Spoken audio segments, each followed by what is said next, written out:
Hello students, welcome to IAS by Heart. Welcome to the comprehensive editorial series. In this series, we'll be looking at the important editorials and open it from The Hindu, and we'll be trying to understand and decode, and we'll make sure how we can use these case studies are where the important articles are how we can use this in mains. Adha paakradhu da இந்த வீடியோவோட aim. Okay, without any further delay, let's get into the articles. So let's look at the first article, being tethered to bars during pandemic. இந்த article எதை பற்றி discuss பண்ணுதுன்னு first சொல்லிடுறேன். This article talks about இந்த பேண்டமிக்ல how we all suffered. நம்ம எல்லாம் okay, how people, vulnerable people, for example transgenders இருக்கட்டும், sex workers, people who are in prison, prisoners இருக்கட்டும், widows, destitute people, அவங்கெல்லாம் இந்த பேண்டமிக்ல எப்படி சஃபர் ஆனாங்க அதை பற்றி நமக்கு ஒரு ஓவரால் ஐடியா வேணும். பிகாஸ் இன் GS1 சொசைட்டி பேப்பரில் இதை கேட்கறதுக்கு நிறைய சான்சஸ் இருக்கு. So this article talks about one of the vulnerable section with who are prisoners. prison நமக்கு எப்படி இருக்கும் நம்ம எல்லாருக்கும் தெரியும். It will be over crowded, poorly ventilated, over crowded. அப்புறம் நம்ம வீட்டில் இருக்க நம்மளுக்கே எவ்வளோ அட்வைஸ் பண்ணுறாங்க, you have to be very hygienic, we are being advised to maintain hygiene, அப்புறம் கீப் வாஷிங் யுவர் ஹேண்ட்ஸ், அந்த மாதிரிலாம் இருக்கும்போது ஒரு ப்ரிசன், அது ஒரு கன்ஃபைன்டு ஸ்பேஸில் இருக்கவங்க எப்படி இதை ஃபாலோ பண்ணுவாங்க? அப்படி இருக்கும்போது ஒருவேளை ஒருத்தவங்களுக்கு வந்ததுன்னா what is the chance of being spread to many people? Because it is a very enclosed space and people hygiene கிடையாது, தெர் இஸ் நாட் அவேர்னஸ். முதல்ல வெளியில் என்ன நடக்குதுன்னு உள்ள தெரியாது, because they are not given regular updates, TV அதெல்லாம் கிடையாது இல்லை. So how they are handling this, அப்படி இருக்கும்போது அது முக்கியமான ப்ராப்ளம். நம்ம இந்தியன் சினாரியோவில் என்னன்னா, most of the people who are in prison are haven't faced trial yet. இன்னமுமே அவங்க ட்ரையல் ஃபேஸ் பண்ணாமல் இருக்கும்போது அந்த மாதிரி இருக்கவங்க அதில் நிறைய, அட்லீஸ்ட் ஒரு 50% இன்னசென்ட்டாக இருந்தால் we are punishing innocent people. அப்படி இருக்கும்போது what human right activist should do, அந்த மாதிரி ஒரு அவேர்னஸ் கிரியேட் பண்ணுற மாதிரி இருக்குதா இந்த article. I tell you just the gist. UK, யூஎஸ்லாம் பார்த்தீங்கன்னா people are observing sharp eye prison conditions எப்படி இருக்கு, எப்படி இருக்கக்கூடாது, அதுக்கெல்லாம் there is a very strong mechanism. அதுக்குன்னு ஆக்டிவிஸ்ட்ஸ் இருக்காங்க. Federal prisons, immigration detention centres, இதெல்லாம் எப்படி இருக்குது? அதுவும் முக்கியமாக இந்த கொரோனா வைரஸ் டைமில் they will be breeding grounds for uncontrolled transmission. Because அங்கே ஹைஜீன் மெயின்டைன் பண்ண மாட்டாங்க, சானிடேஷன் இருக்காது, ஒரு கிளென்லினஸ் இருக்காது, பர்சனல் ஹைஜீன் முதல்ல இருக்காது.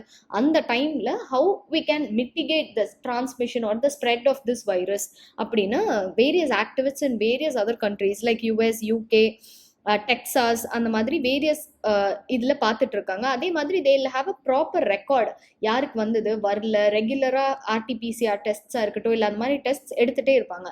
But do we have such a statistics for India?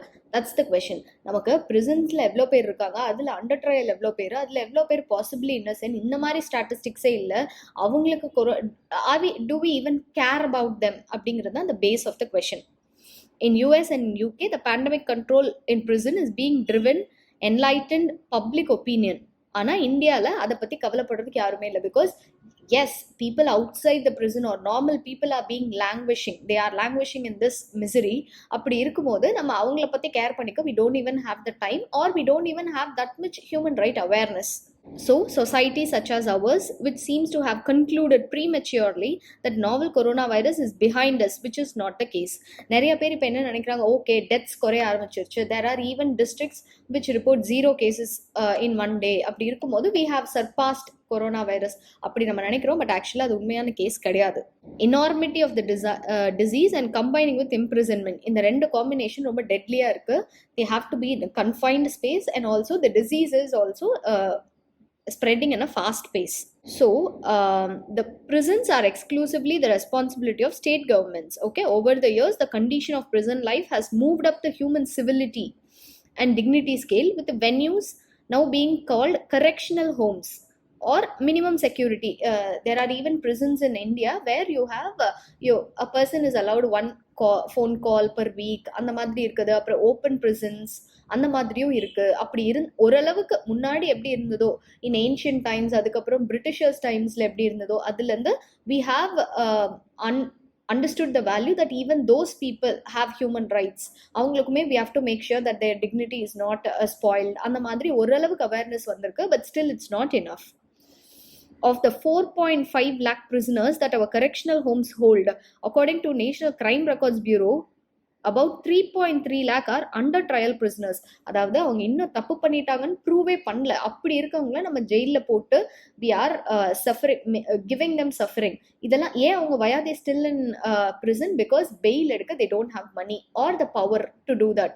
இல்லைன்னா their wife will be unable to gather money. அந்த மாதிரி ஏதாவது ஒரு financial constraintனால about 3.3 lakh out of 4.4 lakh prisoners are under trial. This under trial prisoner have been detained under 167 section of CRPC, which provides for procedure when investigation cannot be completed in 24 hours. அதாவது 24 hours குள்ள ஒரு investigation முடிக்க முடியலனா they can be kept in jail. அதாவது in correctional facilities. The original CRPC specified the period of detention as 15 days. அதுக்கப்புறம் amendments வந்து it extended to 90 days and in some exception even indefinitely. For example இப்போ national security act கீழே arrest பண்ணுறாங்க இல்லைனா preventive detention பண்ணுறாங்க அப்படின்னா the detention can last up to even 1 year. Out of 3.3, 2.2 are either not likely to be even charge sheeted. They are likely to be acquitted. ஒரு 4.5 lakh prisoners இருக்காங்க, அதுல ஒரு 3.3 lakh இன்னும் வந்து அண்டர் ட்ரையல் prisoners, அதுல ஒரு 2.2 lakhs பார்த்தீங்கன்னா இன்னமுமே they need to be acquitted. Charge sheet கூட அவங்க மேல ஃபைல் பண்ணல. So this is the stage of our prisons in India. This is a huge violation of basic human rights, because நம்ம right to food, right to clean air எல்லாம் பேசிட்டு இருக்கோம். இங்க these people they don't even have the basic rights. அதுவும் இல்லாம we know what are the issues people face in prison: overcrowding, poor living condition, inadequate healthcare facilities, torture by other prisoners. இந்த மாதிரி other than corona virus இதுவே ஒரு பெரிய problem. அது இல்லாம they are also facing these problems. Therefore huge injustice is caused to the families, because இப்போ a male person who has to be acquitted, not even charge sheet அவ மேல file பண்ணலனாலும் if he is in the prison, how will it affect அவங்க wife affect ஆவாங்க, அதுக்கப்புறம் their family, their kids have to grow up without a father. அந்த மாதிரி இருக்கும்போது நிறைய problems வரும், ஃபினான்ஷியல் கன்ஸ்ட்ரெயின்ஸ் வரும். ஃபினான்ஷியல் கன்ஸ்ட்ரெயின் வந்ததுன்னா அந்த சில்ட்ரனை வந்து ஸ்கூல்ல இருந்து ட்ராப் அவுட் பண்ற மாதிரி ஆகும். ட்ராப் அவுட் ரேஷியோ அப்போ நம்ம ஸ்டேட்டுக்கு இன்க்ரீஸ் ஆகும். அதனால என்ன ஆகும், ப்ராப்பர் எஜுகேஷன் தர முடியாம போகலாம். அதனால the next generation that is going to come, அதுல majority of the people they won't even have proper education. All this is happening because of this. Or a proper head of the family, if he is being punished, then the whole family is being punished. They are languishing in prisons for long years, particularly their children who are denied normal childhood, proper education, and they are exploited by cruel sections of the society. When they are pushed over the edge, எப்படியாவது they need money for the survival of the family, they'll indulge in either immoral activities, இல்லைனா they'll be to do slavery, இல்லைனா forced labor. அந்த மாதிரி ப்ராப்ளம்க்கு they'll become victims. Especially the girl children, and many of whom are forced to take up the path of crime. So it is not the people who are choosing the path of crime, it is the society that is pushing towards the path of crime. It is 10 times worse for under trial prisoners. For majority of them, they are likely to be found innocent.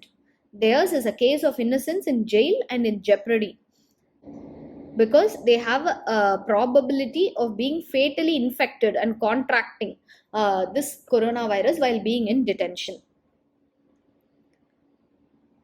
This virus gives cause for immediate review of all prisoners' vulnerability to the epidemic, starting from the under trial prisoners who are suffering two deprivations. என்னென்ன, one being immobilized, அவங்களால நினைச்சாலும் வெளியிலவும் போக முடியாது.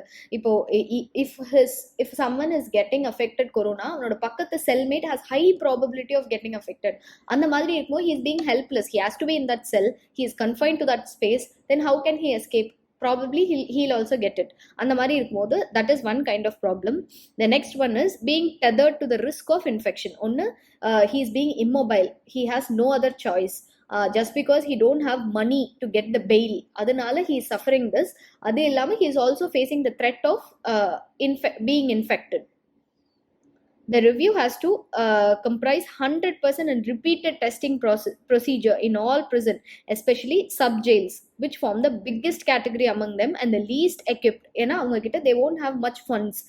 It is mainly designed to hold prisoners for இப்போ என்ன maximum ஒரு 1 week அந்த மாதிரி சப் ஜெயில்ஸில் வச்சுக்கிறதுக்கு அவ்வளோதான் இருக்கும். அந்த ஃபெசிலிட்டி இருக்கும்போது then they'll have more probability of contracting the disease. So the population of prison has to be vigorously brought down. This is the first step what we have to do is. Second one, avungalukume we should understand they have the right to proper life, healthy air, healthy circumstances. Avungalukku right irukku. They have the right to have their own dignity. Adella we have to understand. Second one, under trial prisoners or the population we have to make sure that we bring it down because they are improperly, just because our judicial system is burdened with more number of cases and they don't have the financial capability, they are being punished for it. So the crime actually falls on the society rather than on the person. So we have to understand all this. The Code of Criminal CRPC, a much needed section 436A has been introduced, excluding offences for which capital punishment is envisaged. That the death penalty and the madri capital punishment is envisaged. It provides for an under trial to be released on personal bond with or without sureties if the period spent in detention has been more than half the maximum period. அதாவது இப்போ வந்து ஒரு under trial prisoner இருக்காங்க அப்படின்னா ஃபாரின்லலாம் யூஎஸ்லலாம் எப்படின்னா they'll file a bond இவ்வளோ amount அவங்க கட்டிட்டு they have to go. அந்த மாதிரி we should make sure that they pay the amount or else அவங்க இவ்வளோ நாள் சர்வ் பண்ணியிருக்காங்களோ, ஒருவேளை ஃபார் எக்ஸாம்பிள் இப்போ ஒரு பிக் பாக்கெட் இருக்கு, அதுக்கு வந்து பனிஷ்மெண்ட் வந்து ஒரு 6 months ஜெயில் அப்படின்னா அவன் அண்டர் ட்ரையல்லேயே ஒரு 3 months or 4 months இருந்துட்டா அப்படின்னா he has served almost half of the maximum sentence 6 months jail அப்படி இருக்குன்னா he has served 4 months na he has served more than half, அதாவது 3 months மேல serve பண்ணிட்டான், then he should be released because he has got the punishment and he has even served it more. அவன்கிட்ட காசு இல்லைங்கிறதுனால he didn't get bail. அப்படி இருக்கும்போது we can release them அப்படின்னு ஒரு proposal இருக்கு. The 2005 amendment had two aims. One, to decongest the prisons, and two, fair trial. Everybody deserves a fair trial. Decongestion in prisons, though a prescribed legal procedure, becomes not just desirability but duty. அது வந்து டீகன்ஜெஷன் நடந்தா okay எல்லாரும் ஃப்ரீயா இருப்பாங்கிறது மட்டும் matter இல்லை. விஷயம் என்னன்னா it is actually duty of the state to make sure. எப்படி நம்ம மூவிஸ்லாம் நிறைய பார்த்துருப்போம், ஒரு குற்றவாளி தப்பிச்சா கூட பரவாயில்ல, ஆனால் ஒரு நிரபராதி தண்டிக்கப்படக்கூடாது. அந்த மாதிரி it is duty of the state to make sure that people who do bad things are punished and those who don't do bad things, it is the duty of the state to make sure that they have a proper life. So the 2005 amendment, if activated on nationwide and urgent basis as a penological imperative, a state duty and a human right.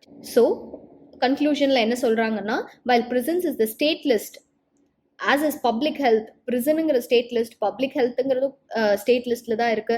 The constitutional responsibility of handling infectious and contagious disease figures in the concurrent list. So இது வந்து okay every state should take the initiative, அந்தந்த state should decongest the prisons, அந்த மாதிரி நம்ம இதை விட்டுறக்கூடாது. Because to take care of it, to take care the spread of infectious disease, how to save the people, that is in the concurrent list, meaning it is the responsibility of both the state and the center. It is the center that must show the states it concerns and lead from the front. So இது வந்து ஒவ்வொரு ஸ்டேட்டோட responsibility central government தட்டி கழிச்சிடக்கூடாது. It is the responsibility of the central government as well. So that's what this article says. Next one, this article, whatever it takes. நம்ம பார்த்துருப்போம் first on the first day of vaccine ட்ரையலில் நம்ம எதிர்பார்த்த அளவு population did not go and take the vaccines. The front line workers கிட்டேயுமே அந்த vaccine hesitancy இருக்கு. So what the government should do, it should make sure that many people get awareness. They should make sure that fake news is curbed. Second one, அந்த Indian scientist மேலே they should build on more trust. This vaccine is what is the best of ours அப்படின்னு they should understand. அந்த மாதிரி the government should make sure that it does whatever it takes within its power to combat vaccine hesitancy. Because நம்ம target எவ்வளோ வச்சிருந்தோம், எவ்வளோ பேர் வந்தாங்கன்னு அந்த ஃபிகர்ஸ் உங்களுக்கு பார்த்தாலே தெரியும். Not many people came. அதுவும் முக்கியமாக டாக்டர்ஸ் கிட்டேயுமே, people who believe in science, அவங்க கிட்டே வேக்சின் ஹெசிடன்சி இருந்ததுன்னா அப்போ நார்மல் பீப்புள் கிட்ட எவ்வளோ இருக்கும். We should curb this because vaccine கண்டுபிடிச்சும் யாரும் அதை போட்டுக்கலன்னா there is no point in the vaccine being discovered and sent to every place.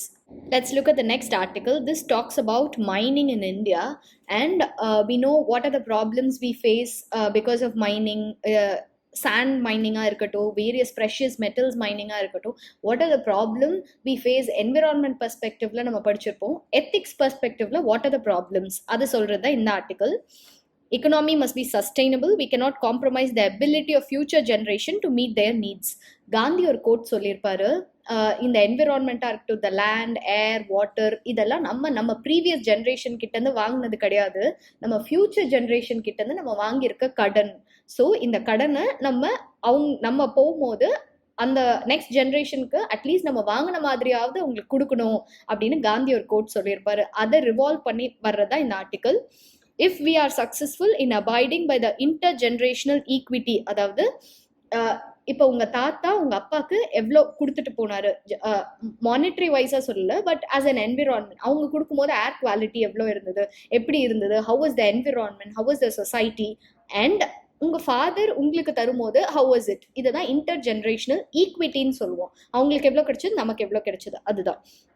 Our children will be at least as well off as we are. நம்ம அந்த intergenerational equity maintain பண்ணா, if we leave a bequest as well, they will be better off than us to consume what we have inherited without a thought for generations to come.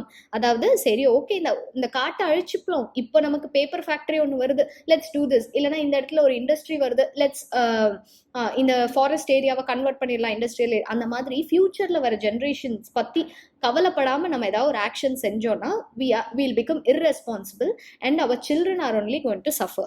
This will leave the whole world poorer like an addict selling his family gold. அதாவது எப்படி வம்சமா ஒரு gold ஏதாவது ஒரு விஷயம் வச்சிருக்காங்க அப்படின்னா, ஒரு addict அவனுக்கு தேவை அப்படிங்கிறதுக்காக அதை வித்தான்னா எப்படி ஆகுமோ, that is equal to it. We can quote this in GS4. So how this is unsustainable? Because India's national mineral policy states natural resources including minerals are a shared inheritance where the state is the trustee. அதாவது இது எல்லாருக்குமே பங்குண்டு, everybody has the right. If you are violating, இப்போ நீங்க pollution create பண்ணீங்கன்னா you are violating someone else's right to clean air. அந்த மாதிரி இருக்கும்போது all natural resources are inheritance where the state is the trustee on behalf of the people to ensure the future generations receive the benefit of inheritance.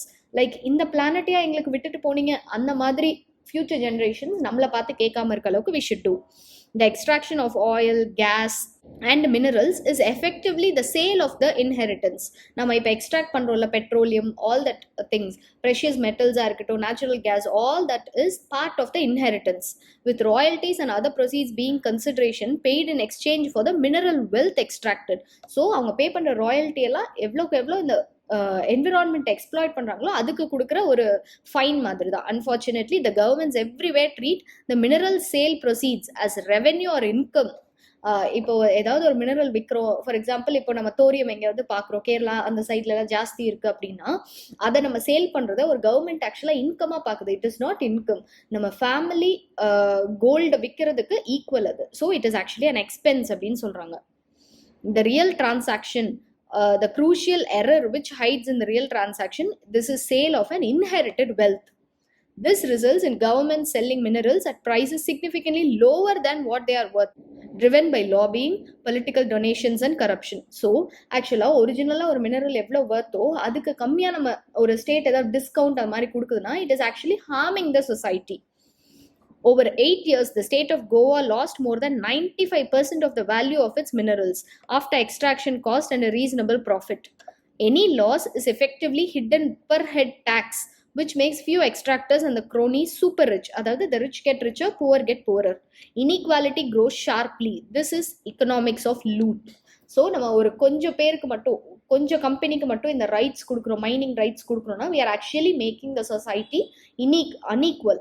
Like the rich will get more richer because அந்த மினரல்ஸோட value அவங்க extract பண்ணுறதோட வேல்யூவோட கம்மியாக நம்ம அவங்க கிட்ட பே பண்ணிட்டு, but what we are giving is every person's inheritance. So that is actually economics of lootனு சொல்கிறாங்க. There is also growing evidence from the International Monetary Fund, IMF, says that many governments of resource-rich nations, including UK, Norway, face declining public sector net worth. That is, their governments are becoming poorer. This means that there is unsustainable mining. Mining, it has to be sustainable. We cannot extract more what the earth can produce. Losses in mineral value drive many other problems. இது வெறும் இந்த loss of minerals மட்டும் இல்லாம the people, future generation, they sold for example Goa எடுத்துக்கிட்டோம்னா they sold a mineral worth of 100 rupees. 100 rupees worth ஆன ஒரு மினரலை ஒரு 5 rupeesக்கு விற்கிறாங்கன்னா ஒரு 95 rupees நமக்கு loss. Naturally the extractors are keen to extract as quickly as possible. நாளைக்கு வந்து ஸ்ட்ரிக்டா ஏதாவது ஒரு கவர்மெண்ட் ஒரு லா போட்டுட்டா என்ன பண்றது அப்படிலாம் நம்ம யோசிப்போம்.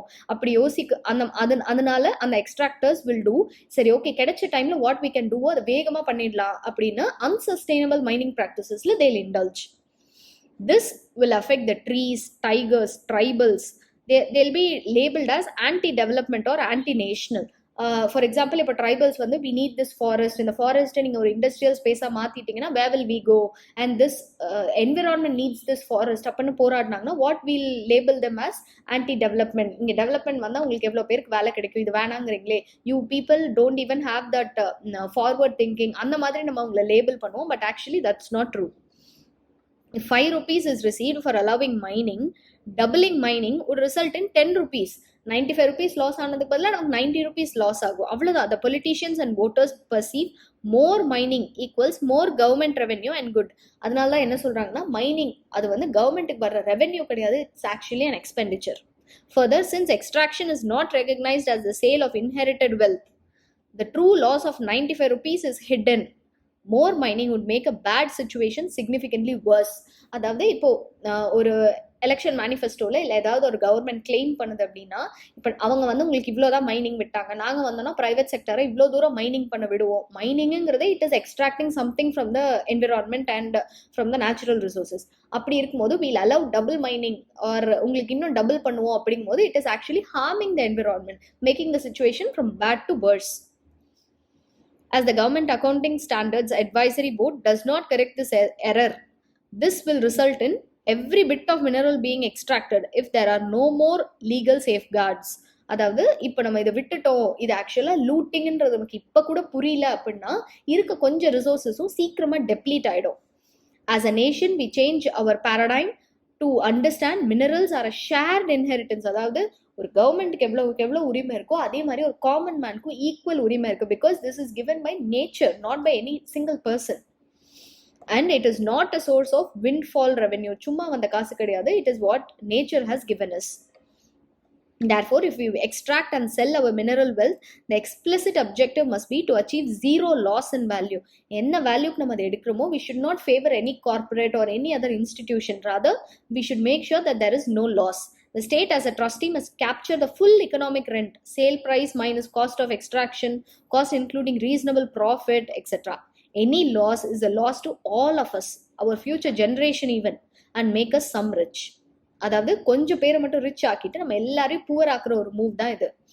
India's National Mineral Policy says state governments will endeavor to ensure that the full value of the extracted minerals is received by the state. For example, நார்வேல பார்த்துக்கிட்டிங்கன்னா the entire mineral sale proceeds must be saved in future generations fund. இப்போ நீங்க ஏதாவது ஒரு ஃபாரஸ்ட்ல கண்டிப்பா ஒரு ரொம்ப rare earth ஒரு mineral கிடைக்குது which is very important for either space technology இல்லை டிஃபென்ஸ் டெக்னாலஜி அப்படின்னா அந்த ஃபாரஸ்ட்டை நம்ம டிப்ளீட் பண்றதுக்கு ஆகிற செலவு இல்லைன்னா நம்ம ஏதாவது ஒரு யார்கிட்டயா ஃபைன் போடுறோம்னா it should be saved for the future generations fund. அந்த மாதிரி நார்வேல ஒரு ப்ராக்டிஸ் இருக்கு. Why don't we implement this in India அப்படின்னு சொல்றோம். கேம்பா அந்த மாதிரி ஃபண்ட் எல்லாம் இருக்கு. But that's only for afforestation. மைனிங்க்கு அந்த மாதிரி நம்ம இன்னும் ஒரு ஃபண்ட்ஸ் கிரியேட் பண்ணல. The future generation fund could be passively invested through national pension scheme, framework, etc. Like old people can help பண்ணலாம், இல்லைன்னா future generations வரவங்களுக்கு நம்ம இதை ஹெல்ப் பண்ணலாம். The global judicial precedent in 2014 Supreme Court ordered the creation of Goa Iron Ore Permanent Fund, which already has a corpus of around 500 crores. இதை வச்சு when there is heavy demand for iron ore இல்லை அப்படிங்கும் போது at least we can use this fund to import. At the last resort we can use this to import from other countries. அப்படி இல்லைன்னா for research and development iron oreக்கு இப்போ alternative என்ன metal use பண்ணலாம், எது ரொம்ப அது அளவுக்கு எஃபிஷியண்டா இருக்கும்னு ஒரு ரிசர்ச் பண்றாங்கன்னா அந்த ரிசர்ச்சுக்காக ஃபண்ட் பண்றதுக்கு நம்ம இதை வச்சுக்கலாம். The real income of fund of this nature may be distributed only as citizens' dividend equally to all as owners. Future generations would benefit from the dividend in their turn. அதாவது இதை நம்ம either universal basic income போடுற மாதிரி போடலாம், இல்லைன்னா for every citizen has a right in this mineral or in this property போது we have to share it with everyone. For Indian economy, this issue or this is unsustainable because the capital has been maintained. For the Indian economy, this is sustainable. ஏன்னு பார்க்கலாம், the capital is maintained. அதாவது நம்ம எவ்வளோ deplete பண்ணுமோ that is taken off. The savings rate would increase because everybody இதெல்லாம் வந்து everybody is a partner, so everybody has amount நம்ம கொடுக்குறோம்னா the savings rate will increase, making available more long-term domestic capital. Funds will be available. It diversifies the risk while likely improving the returns. It is nearly impossible to outperform the market rate of return. The dividend is in effect a universal basic income. அதாவது இந்த மைனிங்ல government collect பண்ற ஃபைன்ஸா இருக்கட்டும் இல்ல ஃபண்ட்ஸா இருக்கட்டும், it is for everyone. Lower inequality leads to higher economic performance, and as budgets no longer have easy mining money, public investment and tax administration will become more effective and efficient. This is a six-fold economic boost. So இப்படி நம்ம பண்ணுறதுல என்னென்ன advantages, for example நம்ம எல்லா அக்கௌண்ட்லேயும் இப்போ இந்த mining since everybody is an inheritor, அதுக்கு அவங்களுக்கு போடுறதுனால என்னென்ன எஃபெக்ட் வரும் அப்படின்னு சொல்கிறாங்க. ஸோ ஃபேர் மைனிங் பிரின்சிபல்ஸ் கொண்டு வரணும். Now how it is like a few people are depleting or exploiting the loopholes in the mineral policy. அப்படி இல்லாமல் fair mining practices or sustainable mining should be done. These principles of fair mining are fully constitutional, promoting justice, liberty, equality, and fraternity. Like they think that this is our environment. If we damage it, our children will be affected, their children will be affected. இந்த consciousness எல்லாருக்கும் வரணும். They are moral, ethical, fair, right, and sustainable. The reduction in losses would limit corruption, crony capitalism, and growing inequality. They fulfill our duties to our future generations. So, conclusion என்ன சொல்றாங்க? Let us be the generation that changes the course of history for the better and not the one that consumed the planet. நம்மளே எல்லாத்தையும் இந்த பிளானட்டே consume பண்ணி முடிச்சிட்டோம், இதுக்கு மேலே future ஜென்ரேஷனுக்கு எதுவும் இல்லைங்கிற மாதிரி ஜென்ரேஷனா let's not be there. We can use this environment or ecology or ethics answerல we can use this as a conclusion. Let's be the generation that changed the course of history rather than the generation that consumed the planet. Okay, so these are the important articles from today's newspaper. The other two articles, it's about how coronavirus affects people with comorbidities, அதாவது diabetes இல்ல other problems உங்களுக்கு இருக்குன்னா how it affects. கொஞ்சம் scientific ரெண்டு articles இருக்கு, you can have a look at it.